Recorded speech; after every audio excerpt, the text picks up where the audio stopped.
இன்றே டவுன்லோட் செய்து உங்கள் ஃபேவரட் ஷோக்களை என்ஜாய் பண்ணுங்க.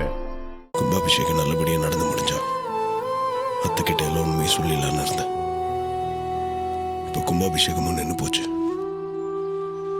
அவங்க கிட்டயும் எதுவும் சொல்ல முடியாது. அது ஒரு மாதிரி மனசுக்கு உறுத்தலாவே இருக்கு. சகல வருத்தப்படாத சகல, எல்லாத்துக்கும் ஒரு நேரங்காலம் வர வேணாமா? இப்ப நீ அத்தை கிட்ட உண்மையை சொல்லக்கூடாதுன்னு விதி இருக்கு போல இருக்குப்பா.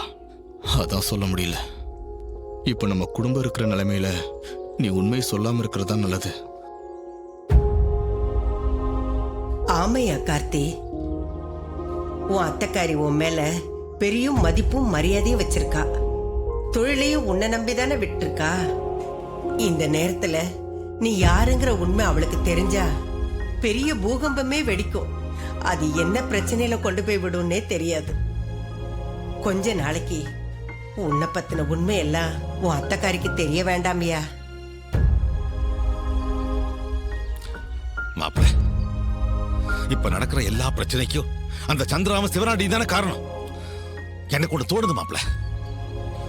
நான் இப்பவே நேர சாமுண்டீஸ்வரர்கிட்ட போய் சந்திரா சிவனாண்டியை பத்தி எல்லா உண்மையை சொல்ல போறேன். என்ன நடந்தாலும் சரி. அம்மா இருங்க. நீங்க கோவப்பட்ட அத்தை கிட்ட போய் இப்ப சொன்னீங்கன்னா அவங்க 2 பேருக்கு மட்டும் பிரச்சனை இல்லை.